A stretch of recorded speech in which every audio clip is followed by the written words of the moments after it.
The dog training sphere has this idea that prey drive is this thing that needs to be corrected or trained out. Or on the other side, sometimes you can hear that high drive dogs are very advantageous and good for competitions and to win ribbons. But in the middle of all of this argument is that prey drive is something that is very fundamental to a dog. It's what makes a dog a dog. It's a genetic basis. It's what makes a species a species. And so we need to get out of this idea that prey drive is good or bad, when in fact, prey drive is just an essential part of a dog's mental health. We like prey drive. We want prey drive. We just also need to know how to control prey drive. And no, I don't mean to win competitions. I don't mean, you need to turn your dog into the world's best high drive animal. What I mean is that we want to change our perspective of what it means to incorporate prey drive into our dog's daily routine. So if you're looking to have a better understanding of what prey drive is, the science of prey drive, and I promise you change your perspective of those pesky squirrels altogether, then keep watching.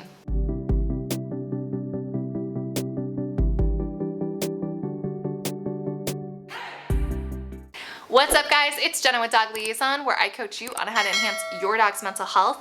I'm a professional dog trainer, and in my signature program, the Recovering Rover program, we coach clients how to work through their dog's anxiety disorders. And often, one of the things that can come up with our clients is that they are upset that their dog is pulling them and yanking off their arms because every time she sees a squirrel, she just gets so stimulated and starts yanking. It's an understandable problem. And in this video, I'm not gonna necessarily tell you that you should have a dislocated arm every single time a squirrel comes by. That's not what I'm endorsing. I just think that we need to have a better idea of how to let our dogs interact with something that is so hardwired into them that if you try to remove those opportunities, you're actually going to end up with more behavioral problems than you think. So let's break down the science of what prey drive actually is and give you some insight on why it's so beneficial to your dog. Prey drive is actually just something called the predatory motor pattern, and you might also hear it as the predatory motor sequence. They're the same thing. So motor patterns are not anything crazy new. Motor patterns are a thing in every species, okay? And motor patterns are basically these hardwired, choreographed routines that come in us through DNA. We get them through genetics, okay? And you can think of a motor pattern as like a baby learning how to walk. Babies don't actually learn how to walk by learning how to extend out their leg. It's a motor pattern that comes in us from birth. They figure it out through birth. So it's the same thing for the predatory motor pattern. This is not something that the dogs quote unquote learn how to do. It's something that comes to them through genetics, and it's from fundamental 14,000 years of evolution. It's just been passed down for 14,000 years, and now the dog you have at home has this cool little thing called a predatory motor pattern. So the predatory motor pattern is the process of finding, killing, and eating food. That's all it is. Finding, killing, and eating food. The problem is, us humans, through artificial selection, and through tipping our toes into the breeding programs of another species, we've screwed up the predatory motor pattern. We tainted it. We did some things through artificial selection that now we're all paying for a couple thousand years later. So the predatory motor pattern goes orient, stalk, chase, grab, bite, kill, bite, dissect, consume. This is the choreographed routine that comes pre-equipped in your dog. Package deal. Sometimes you might see C dropped in the middle of orient and stalk. It's the same thing, okay? The problem is that through artificial selection, through our breeding programs, we have hypertrophied, that's the big fancy way of making the dog a master at certain parts of the predatory motor pattern. We have made them experts at certain parts of that sequence. So for example, a border collie. A border collie is bred to be an expert at orient, C, stalk. But he's not meant to follow through on that sequence. Why? Well, it has to do with his job. His job is to work with cattle. His job is not to kill the cattle. His job is to herd the cattle where he wants them. So if you think about him grab biting and killing and dissecting and consuming, that would be disadvantageous to his job, right? We don't want him going up to those cattle and killing them. So through our expert breeding programs, we have made the Border Collie stop at chase. We have made the Border Collie very specific to this part of the predatory motor pattern and not the other part. This is good and bad. It's good because the dogs are able to help us. They're able to help the human species evolve. They've evolved with us. We've worked harmoniously. We have this awesome connection. It's great. It's fabulous. It's bad because we've tipped our toe into evolution. We've tipped our toe into a natural process that isn't ever really meant to be tainted with. It's not meant to be distorted by another species. And so we've kind of caused a problem that now 14,000 years later, we're all sitting around wondering why we have this problem. But we're the ones that caused it. So if you think of like a Jack Russell Terrier, a Jack Russell Terrier is meant to go out and grab, bite, and kill bite animals. They're meant to go and kill small critters. That's their job.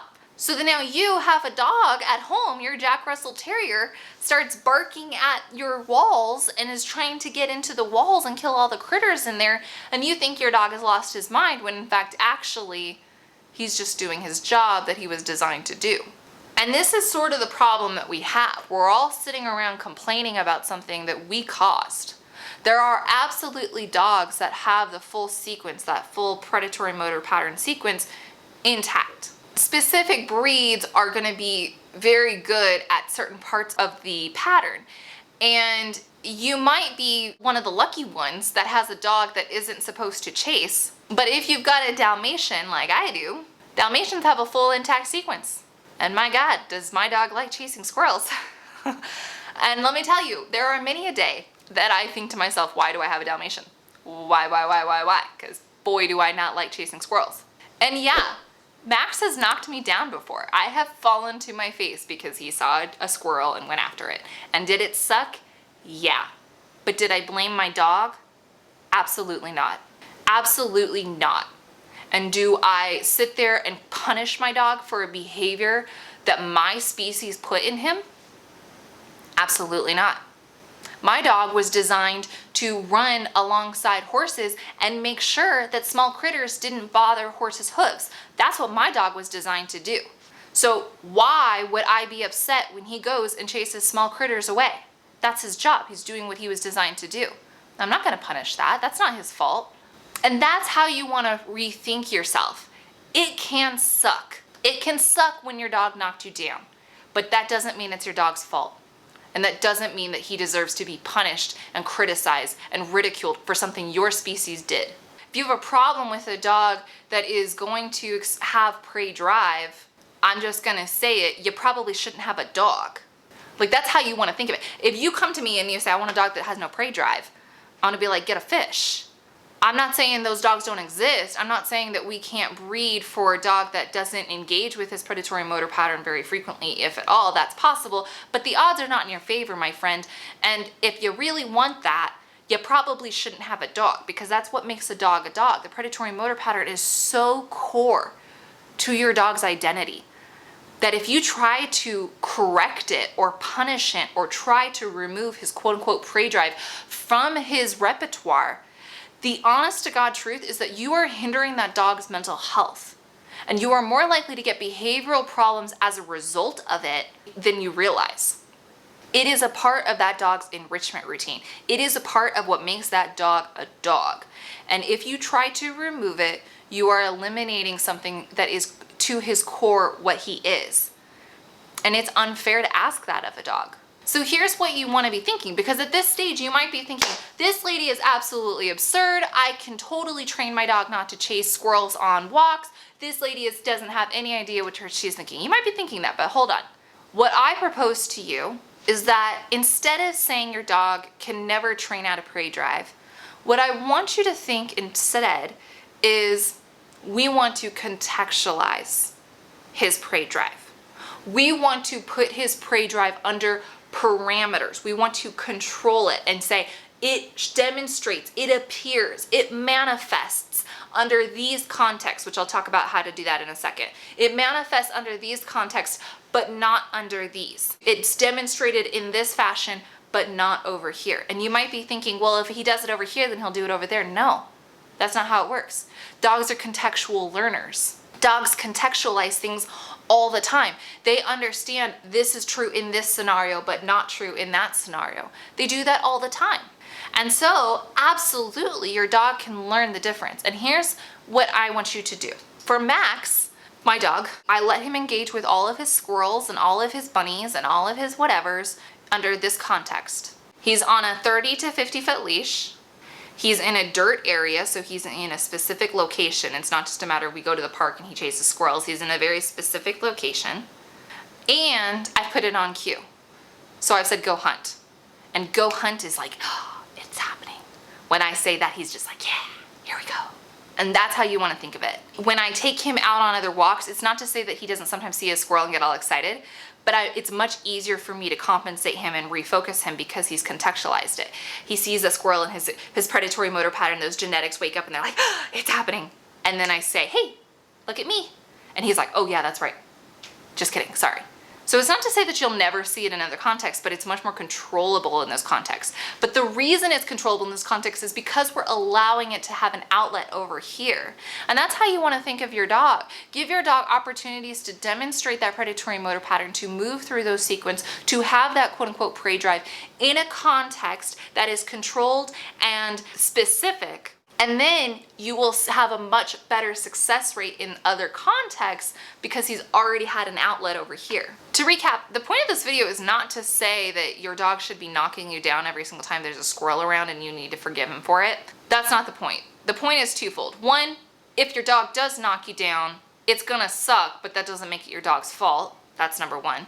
Number two, if you try to correct predatory motor pattern sequences out of a dog's behavior entirely, you're gonna end up with problems because it's part of the dog's mental health and it's something that we have inputted into that dog. We have made that dog designed to have that prey drive. That's number two.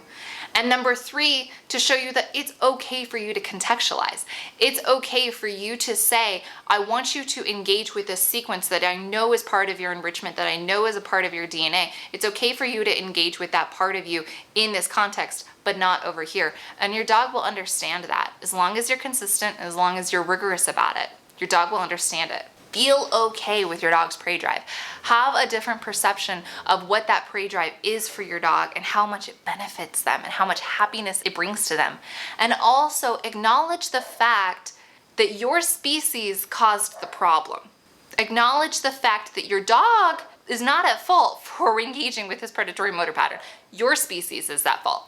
And as soon as you have that reframed mindset, you'll understand, you'll be a lot more sympathetic for your dog. If you're looking for ways that you can further enrich your dog's mental health and give him a fulfilled life, do me a favor, download my free list of 50 enrichment activities. You can download it for free in the description box below. If you enjoyed this video, do me a favor, smash the like button to let the YouTube algorithm know. Make sure you subscribe, hit the notification bell so you get notified when I drop a new video, and make sure to check out these videos next. I'll see you guys next week.